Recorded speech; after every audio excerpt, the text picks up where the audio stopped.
Quand nous en serons au temps des cerises, et gai rossignol et merle moqueur seront tous en fête. Les belles auront la folie en tête, et les amoureux du soleil au cœur. Quand nous en serons au temps des cerises, sifflera bien mieux le merle moqueur. Mais il est bien court le temps des cerises où l'on s'en va de cueillir en rêvant des pendants d'oreilles. Direction Waregem et son cimetière chargé d'histoire. C'est le seul cimetière américain de la Première Guerre mondiale en Belgique. 10h41, Barack Obama arrive sur place et s'entretiendra 15 minutes avec le roi, en colloque singulier. Un hommage est ensuite rendu aux soldats, au pied du monument, car ici, 368 soldats US sont tombés en novembre 1918, à quelques jours seulement de la fin de la guerre.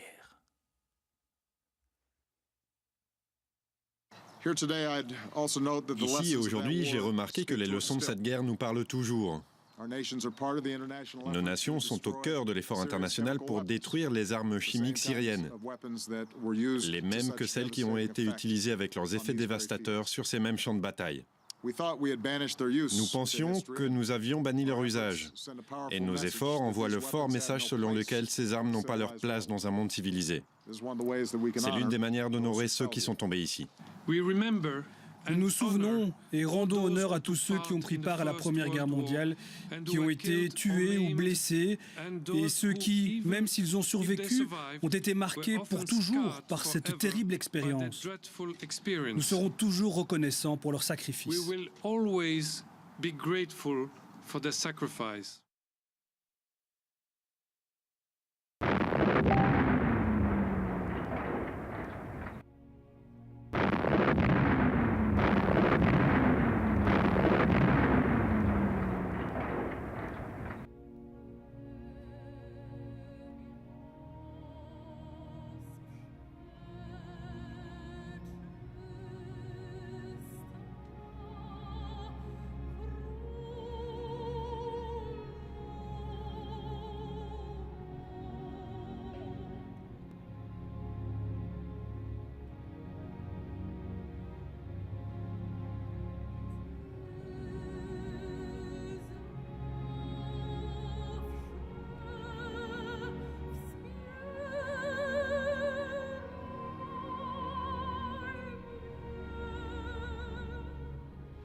La plupart des gens l'ignorent aujourd'hui, mais il y a 100 ans, l'Europe, c'était ça.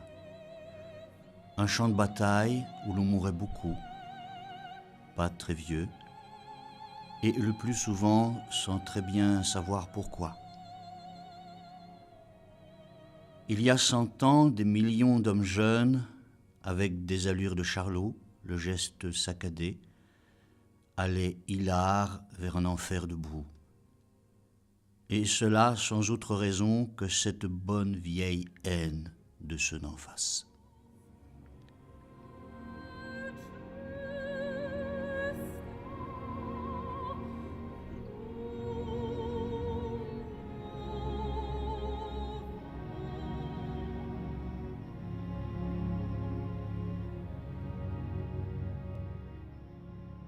À cause de celui-là aussi.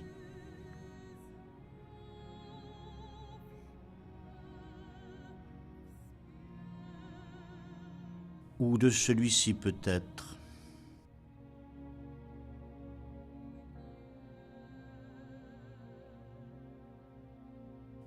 À moins que ce ne soit à cause de celui-là.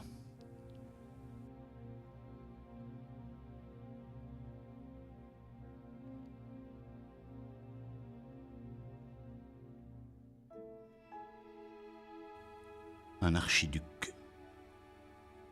Est-ce qu'il y a aujourd'hui encore beaucoup de gens qui savent ce que c'est qu'un archiduc? Même abattu de 2 balles à Sarajevo. Il y a 100 ans, un monde vieux de 1000 ans inventait la cérémonie étrange et nouvelle de son suicide.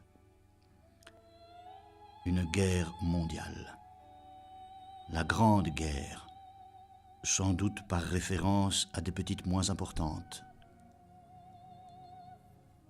On disait la Grande Guerre sans savoir encore qu'il y aurait une autre, une seconde, selon le principe de l'histoire qu'une guerre en engendre inévitablement une autre, dans un cycle de vengeance où le raisonnement est aboli.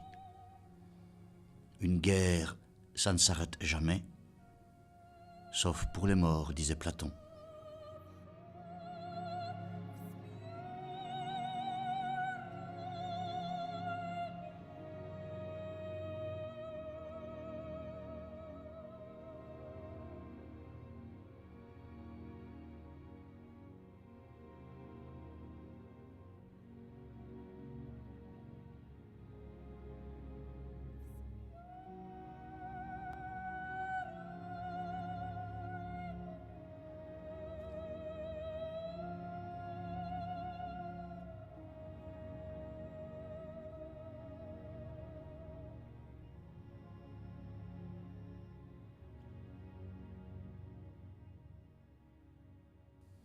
Alors, pas de fin non plus pour celle-là, même si à Hiroshima, le 6 août 1945, cet enchaînement maléfique de passions semble s'être enfin arrêté pour toujours.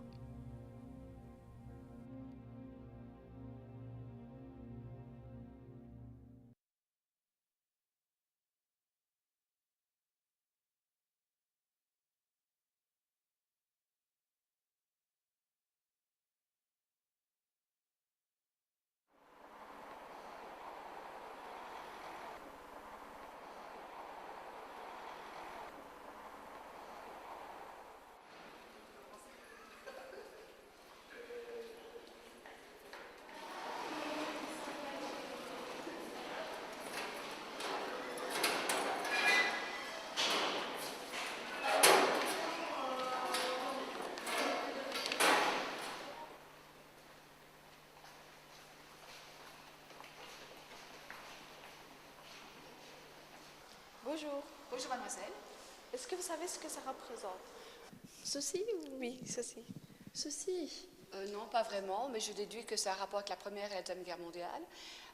C'est un monument qui est dédié aux personnes qui se sont sacrifiées durant la Deuxième Guerre mondiale. Et donc qui a permis à l'école de pouvoir se reconstituer, se reconstruire. Vous vous êtes déjà demandé comment vous auriez vécu ça si vous aviez été à leur place? Non, c'est pas possible d'imaginer. Je ne peux même pas imaginer. Bon, alors est-ce qu'il y en a un parmi vous qui fait un lien entre la Première et la Deuxième Guerre mondiale? Hitler.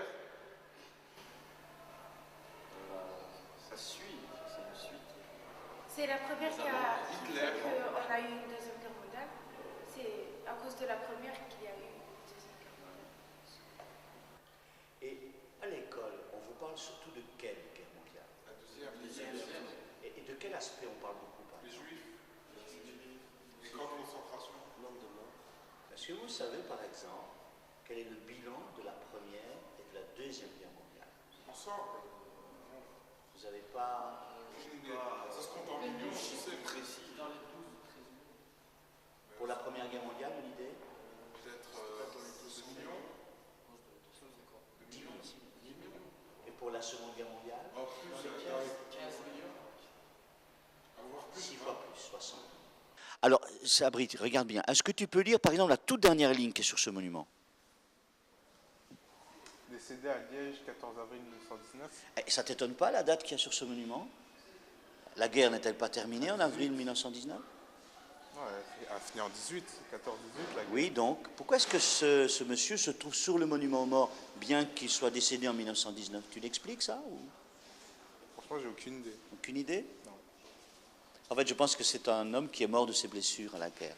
Ouais, Et il y a autre chose, fusillé le 24 août 1914, le premier personnage qui est sur la plaque. Est-ce que tu comprends ce qui a pu se passer? C'était le premier à se retrouver aux Allemands, face aux Allemands. Pas forcément le premier, mais fusillé, à votre avis, pourquoi est-ce qu'on fusillait les gens? Parce qu'ils ont pas obéi aux ordres des Allemands. Oui, peut-être. Donc ce ne sont pas seulement des victimes directes de la guerre. Hein. Ouais.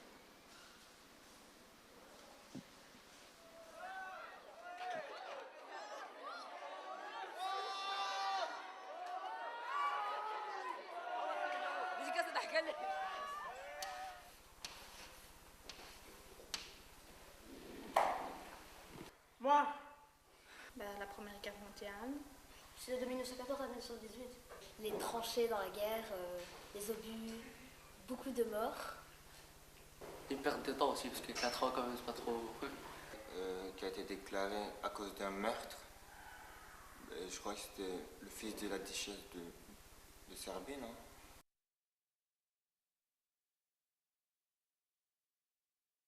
Puis il y a eu les deux alliances.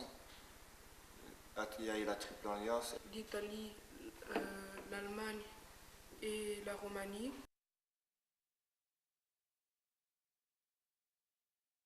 Et la triple entente, non? L'Angleterre, la Belgique et la France.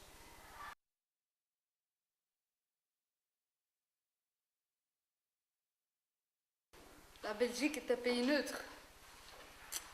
L'Allemagne a voulu passer vers la France, mais à cause de ça, la Belgique n'a pas voulu.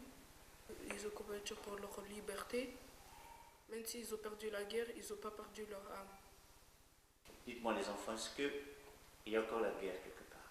En Syrie. En Russie. Non, il n'y a pas de guerre. En Palestine. Ah ouais, en Palestine. Centrafrique. En fait, il y a presque partout. Il y a des enfants comme vous qui sont victimes de la guerre? Oui, en Syrie, à chaque jour, des milliers d'enfants qui meurent. Et ça vous fait quoi? La peine. Ouais, parce que si on Après, on se dit qu'on a de la chance, on a de la chance de nous. Vous avez visité des endroits, lu des livres, mais peut-être que des images, c'est un peu plus parlant. Je suis arrivé juste avant que tout explose. Je veux dire que l'état-major n'avait rien trouvé de mieux que de placer l'hôpital dans un hangar à dirigeable bourré d'hydrogène.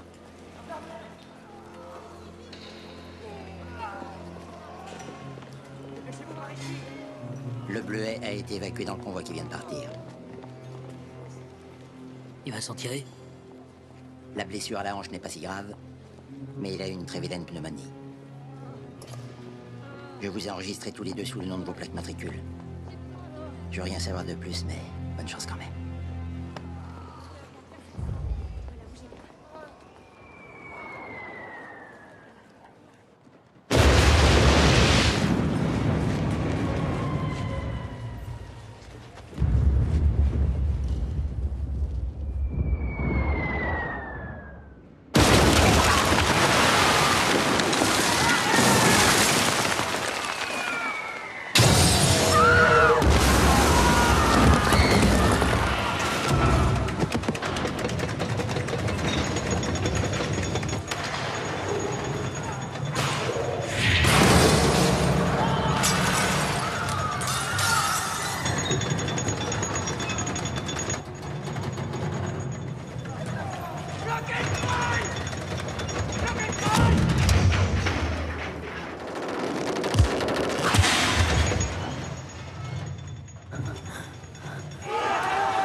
Alors ici, on se trouve sur le site du mémorial interallié à Cointe à Liège. C'est un monument qui a été élevé à la fin de la Première Guerre mondiale sur cotisation des pays vainqueurs. Et chaque monument témoigne de la reconnaissance des Alliés à la résistance de Liège. Les gens ignorent en général que la résistance de Liège a été non seulement la première pendant la Première Guerre mondiale, mais aussi la plus héroïque. Des Parisiens avaient notamment débaptisé la rue de Berlin en l'appelant désormais la rue de Liège à Paris. Et le café viennois à Paris avait été rebaptisé café liégeois. La ville de Liège est la seule ville à l'époque à recevoir la Légion d'honneur pour sa résistance contre l'envahisseur.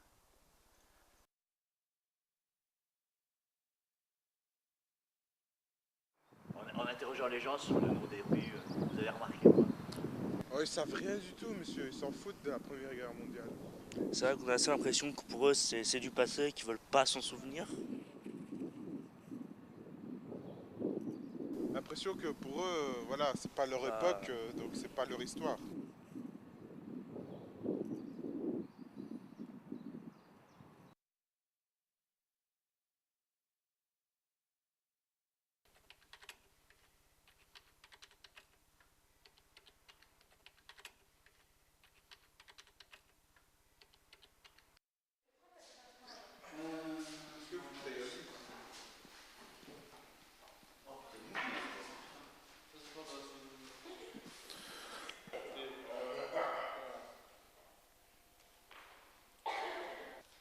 J'ai choisi cette image parce que ce qui m'a choqué, c'est même si en arrière-fond, tout a l'air calme vu le cimetière, le tronc d'arbre devant est toujours là pour rappeler la violence de la guerre.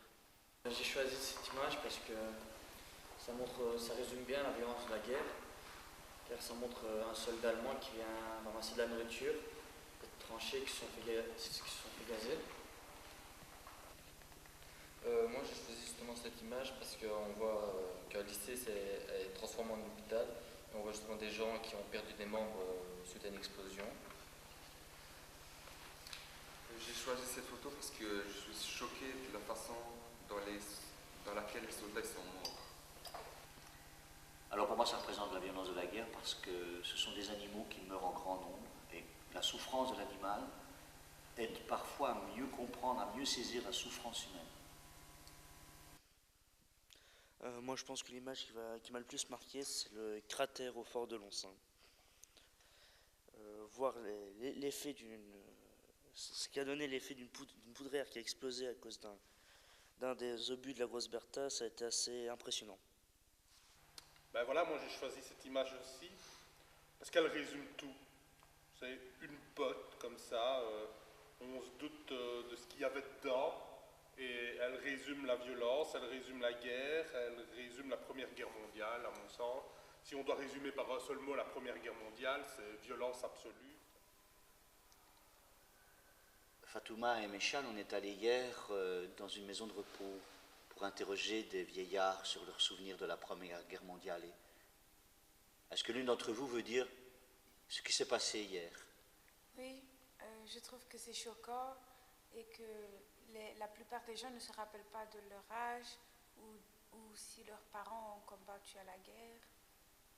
Et quand ils essayaient de se rappeler, ils avaient mal. Ils ne savaient pas se rappeler parce que ça leur faisait mal, donc ils ne voulaient pas en parler.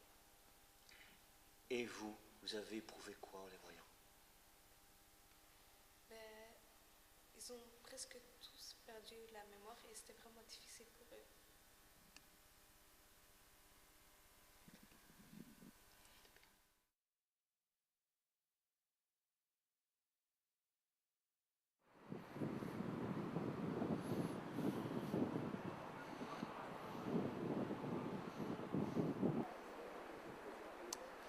Je n'en ai pas la moindre idée. Ben non, non, désolé. Non, je sais pas, désolé.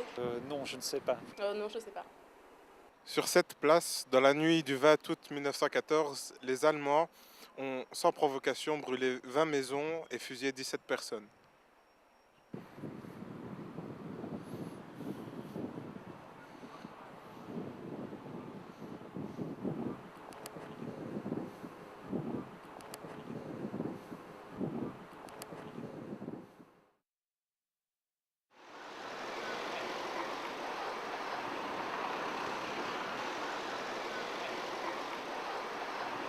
Absolument pas. Pour la bataille en Flandre.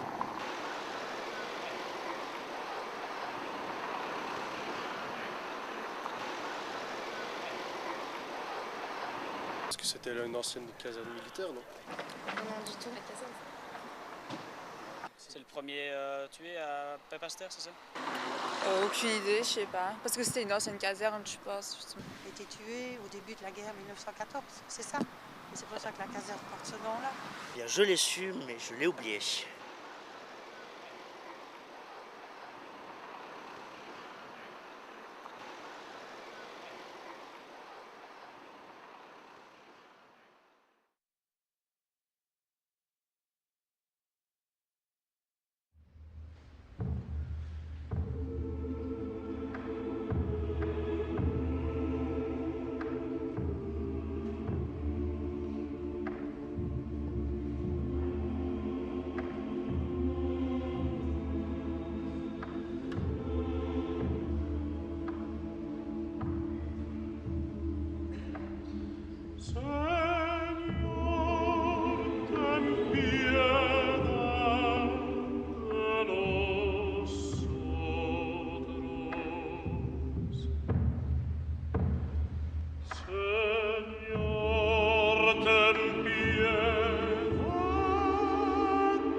Donc voici l'entrée du fort de Loncin, construit en 1888, qui a été pris et détruit par les Allemands le 15 août 1914.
Nous voyons donc ici l'extérieur du fort de Loncin tel qu'il était avant l'explosion. Vous voyez bien au centre les salles principales et dans chaque coin du triangle les coupoles de tir. Nous allons donc maintenant voir l'intérieur tel qu'il était avant l'explosion.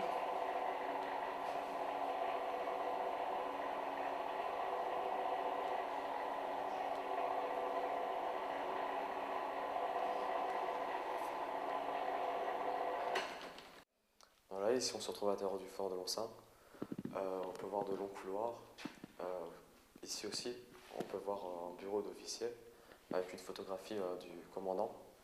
Et on peut aussi voir comment les soldats vivaient à l'intérieur pendant la guerre.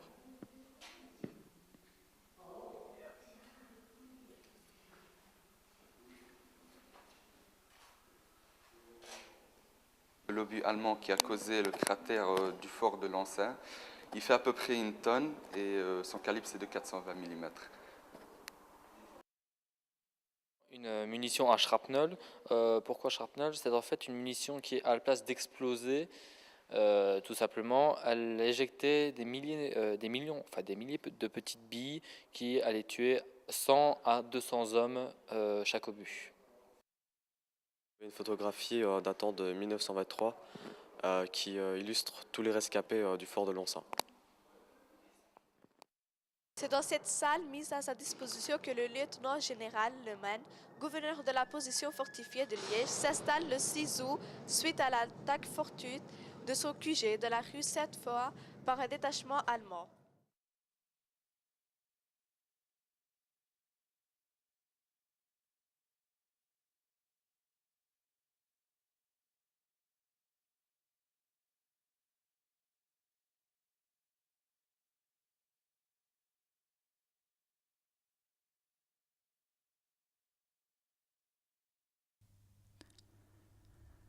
Alors quoi? Les ados indifférents à la guerre, indifférents à l'histoire, et pour quels citoyens pour demain? Au milieu du tournage, toutefois, ils se mobilisent pour un des leurs, un jeune Somalien sans papier, menacé d'expulsion.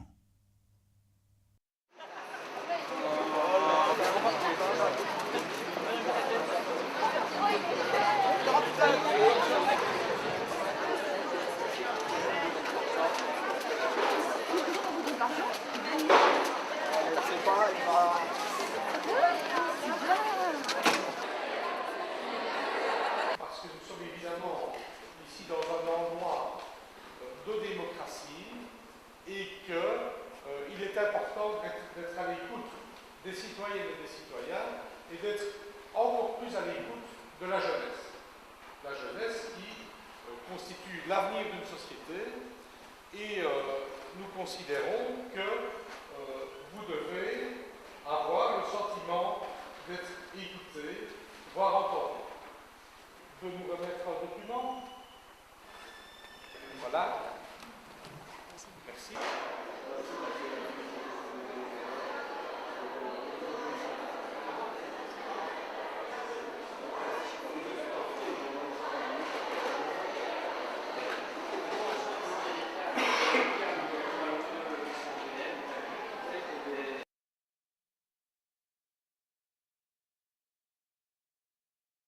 On dit juste, vous avez de la chance, mais vous ne le savez pas.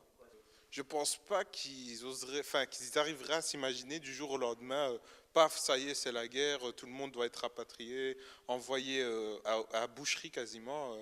Voilà, tu as l'âge permis, tu dois aller te battre au front pour ta famille. Enfin, je veux dire, vous voyez ce que je veux dire, l'horreur, quoi. C'est vraiment, on n'a pas le choix, quoi. On a appris déjà beaucoup de choses, mais en plus de ça, on en a retiré, comment dire ça, quelque chose d'humain. Enfin, avoir la sensation d'être sous le fort de Lonsin, sous le bruit des bombes, se retrouver devant le monument, enfin le mémorial interallié, comme ça, voir la grandeur des choses et tous les pays qui sont, tous les pays alliés qui ont mis de l'argent pour se souvenir des morts, tous ces trucs-là, et que ils ont préféré rester chez eux et pas participer à ce projet.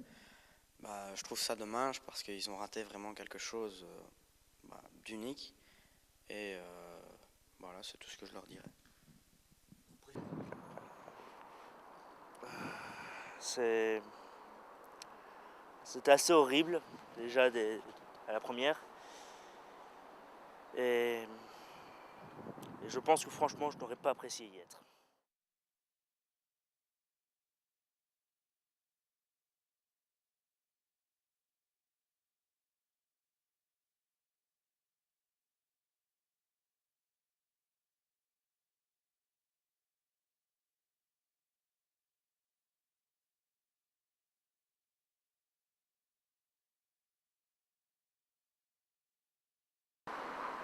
Loïc Etienne. Youssef Meloué. Fatouma Haruna Abdouidi. Sabri Didi. Dumoulin Loïc. Ejas Méchal. Fatima Zahra Chabouni. Maoué Régis. Gillardin Valentin. Patrick Rome. Yervant Mikdissi. Michel Ludiani, le professeur d'histoire des élèves du film. Fabien Hirofaroula, professeur de géo ici à l'école Athénée Maurice Destonnet.